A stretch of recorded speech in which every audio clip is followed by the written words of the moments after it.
Well, it's all over at F&B Stadium. Mamelodi Sundowns 2, Kaizer Chiefs 1. Winning run Kaizer Chiefs with Betway Premiership is now over. Mamelodi Sundowns remain unbeaten kule league in this season. This is my view, my expressions. Let me come on Siboniso. Sizo wakomnikazi sibongo. Mawuthi aqala usijoyina namhlanje, please do subscribe and share nabanye obatshela ukuthi we are here. Angami ngedwa njengenjwayelo ngiphethe mfanelo nolwazi. Msayipose. Sanibonani emakhaya igama ngusipho Maphumulo njengoba ningazi see on my views my expressions namhlanje ade sibuka I will say the biggest game so far in the league where we saw Kaizer Chiefs playing against Sundowns and sadly lost their winning start to the season, and Sundowns continuing to collect the most important points because that's where you start collecting points if you are determined to challenge for the league.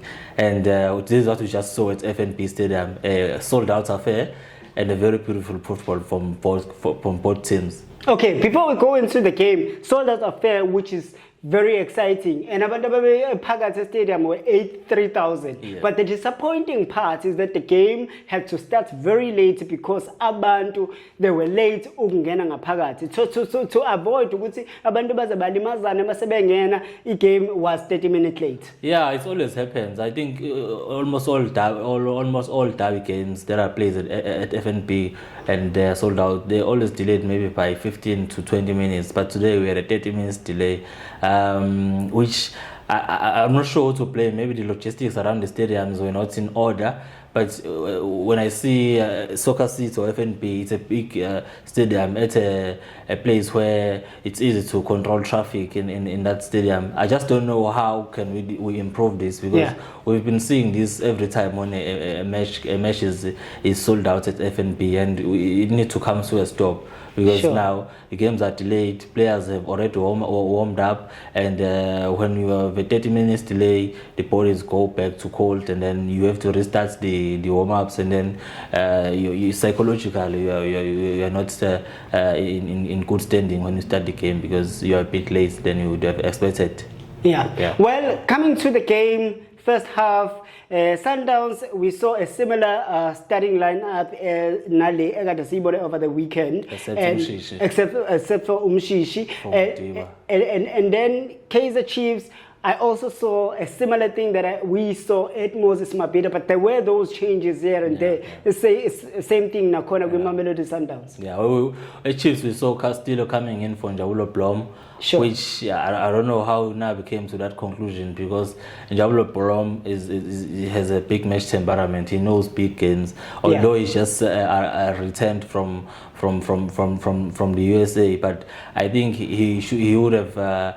He played a huge role in today's game. As you saw when he was introduced in the second half, he's very composed on the ball, very steady, and he can point out those long ranges, and he also protects the backline very well. I don't know how Nabi came to that conclusion to start him on the bench.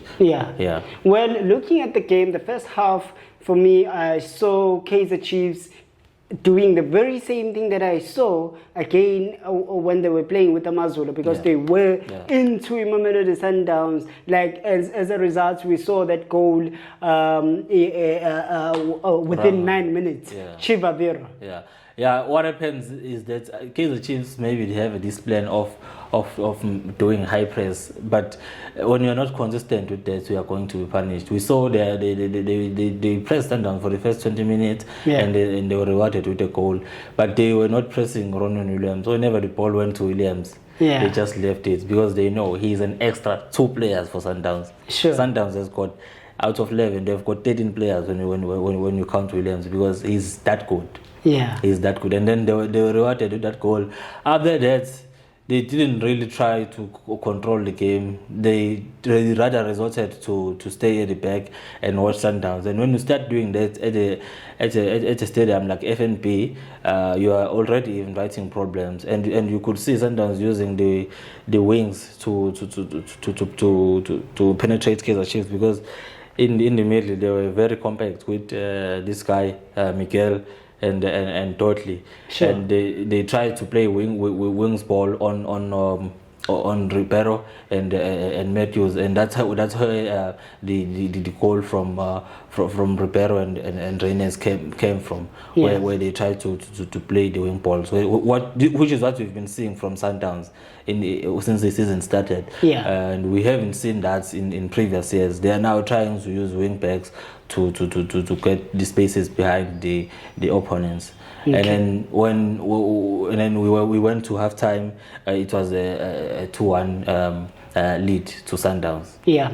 And then they came after the Kaizer Chiefs again, came back, and then they showed Uguti they mean business. They wanted to do some damages with Mamelodi Sundowns, going forward with the ball, pressing and making those counter crossing, making those crosses from both sides, particularly got the South Lebusa.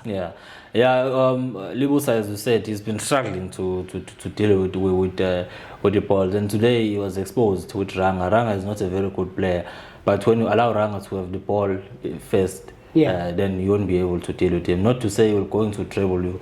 He's going to marshal the ball and ensure that you don't get closer to the ball, which is what you saw in the goal. Using his body. He is a very big. He's a very big boy. And he used that strength today. Which is what made Kaizer Chiefs to be very effective. And then in the second half, I think the technical team of Sundowns was a bit rushed to make substitutions, because after 56 minutes they started making changes, and the worst substitute that they made was to take out Ribeiro. I understand that they wanted to change the game, but Ribeiro is the most feared player on the field. If not him, Tembazwane was not very good today, and Ribeiro was always getting the ball. Then the moment they started taking him out, Kaizer Chiefs then regained their confidence, because they knew it was only Matthews on the wing who was going to be effective, and that is easily predictable. And in the second half they came, and they were very close to equalizing. They were very close to equalizing. Tell me about the whole game plan Kaizer Chiefs. Previously, we have seen Kaizer Chiefs that wanted to play pound to pound with Sundowns. And Sundowns always had depth. As a result, they were able to do proper damage with Kaizer Chiefs, because Kaizer Chiefs was trying to go pound to pound. But now Kaizer Chiefs is learning to play also a low block, as you were saying, Williams, because they know as soon as you are Williams, one man down, and Williams can always make a through pass or whatever pass into the center that is going to cause problems. In the first 20 minutes, I think Nabi was very honest. He used an honest approach to the game to say, I don't have enough quality to compete with Sundowns. Let me sit back and do the high pressing when they start to play the ball from the back. And but somehow they ended up allowing Sundowns to have the ball more. And the moment you allow Sundowns to have the ball more, when you press, they have very quick wingers in Lucas Ribeiro and Matthews, including Reines, who is very quick. Then that's where Kaizer Chiefs' problem started, when they now started to stop their low block and high press that they had adopted at the beginning of the game, and then their problem started. And then on the other side of Sundowns, when they made changes, we know when you make changes to the starting 11, you lose the fluidity, and then the opponent, Kaizer Chiefs, because they were chasing the game, they already wanted to equalize. It was already expected for them to come to Sundowns and try to get the balls, and they did get good opportunities. Williams and Musa Lebusa, I think they did very well in the second half. Lebusa blocked the ball that was going to make Kaizer Chiefs to equalize, and Williams made some good blocks, including Kulisom Tau. I think, Well, I get it. We'll talk about Williams just now, but I saw the introduction of Dupreez in the second half, of which I thought he was introduced late. Yeah. I expected to looking at the manner in which the game was moving, I expected to on the second half in the Mazbuya, we are Dupree, ba Donze Lomfana Utuba. Because Dupree, if it's a game like this where you play low block and then expect those counter, Dupree is always the man, and the Sundowns is very slow at the back. Yeah. So that introduction of Dupree, and then Atimengenu Dupree, Mangoba Asugumisa Umutao, and then Umutao to warm up. And that's where I saw a chess play. Because now you see there is a danger with Dupree, and the guy is speedily and he's so good with the ball. So you need somebody on speed, foot now, who will be able to tackle Dupree. Yeah, maybe Nabi doesn't know what he has in his pockets. Is it? Yeah, I think so far he hasn't learned what Dupree can offer him. Sure. He does have bad games sometimes, but you can't start to be on the bench and not introduce him early. Yeah. He's very quick, and with Sundowns defense, I think the quickest side is the right hand side of their defense, which could be Mudau or Moren. And Mangoba quickly learns that as soon as possible, as soon as Chiefs introduced Dupree, he put in Kulusum Dao to say go and mark that guy, and he did very well against him. And the Chiefs were trying to use him a lot.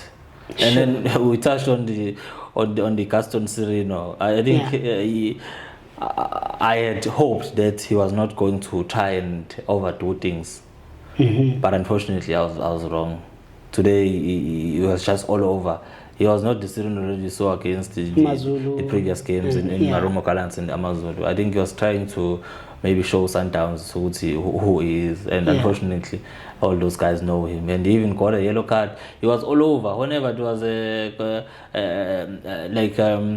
talk with the ref, he was always there. You would swear that he's a referee. I mean, he's a captain of Kaizer Chiefs. Yeah. I also saw him doing some defense work. So yeah, it was tough. It was tough. But the thing with Sereno, I think Sundowns mastered the game plan with regards to Sereno. They know the guy is easily provoked. Yeah. So you do one or two or say some things again. As a result, I picked up that yellow. After that yellow, I was expecting a second yellow for him to go and wash the Jays. But fortunately for Kaizer Chiefs, that didn't transpire. Moving away from Sereno and look into the Ballon d'Or nominee, the best goalkeeper in Africa, Williams.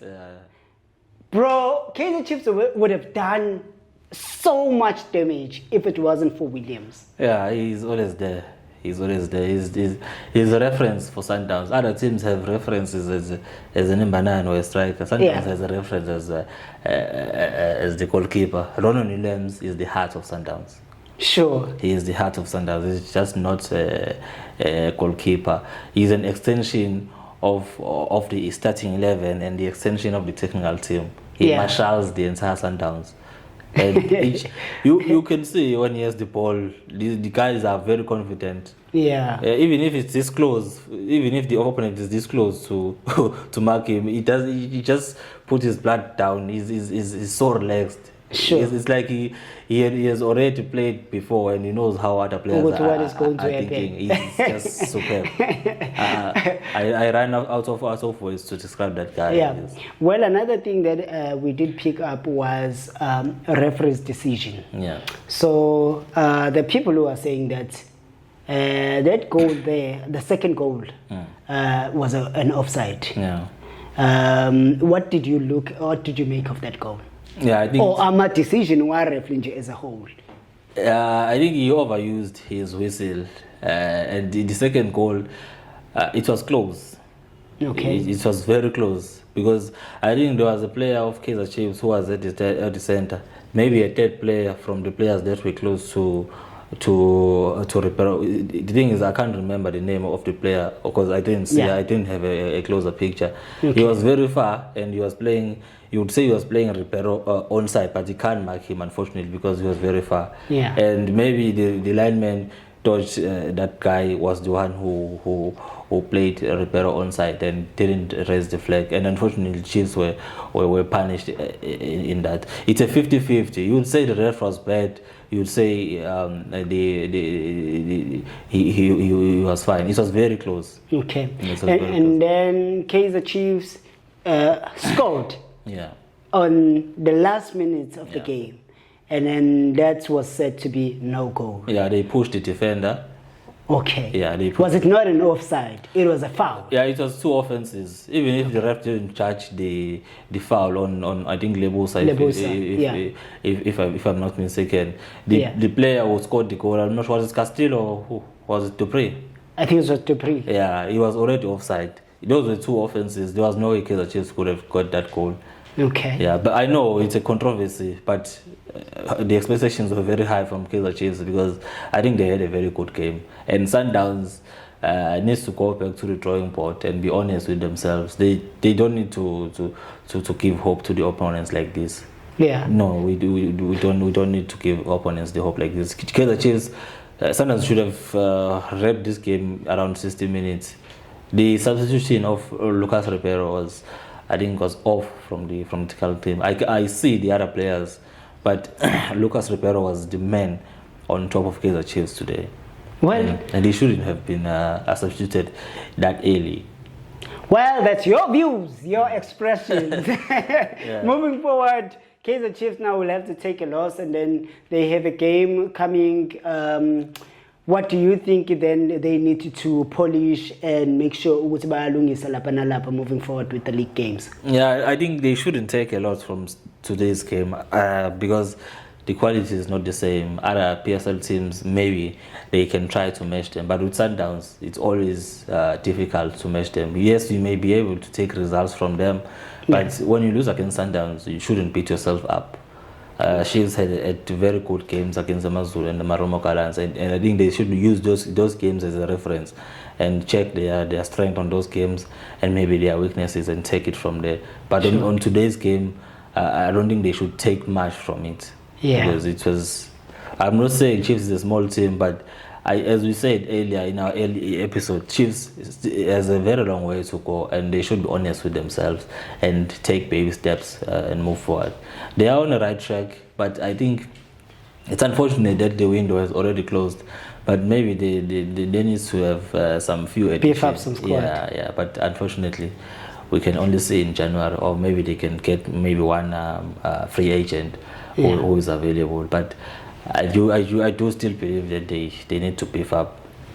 Well, that's just about it. This is my views, my expressions. Kaizer Chiefs 1, Mamelodi Sundowns 2. I repeat, Mamelodi Sundowns 2, Kaizer Chiefs 1. Uphela kanjalo ke mina lami igama usiboniso Sizo owakomnikazi Sibongo ukhaphela ugcothe ujamani maqoqo komedle ihlangene. We out of here. That's bomb.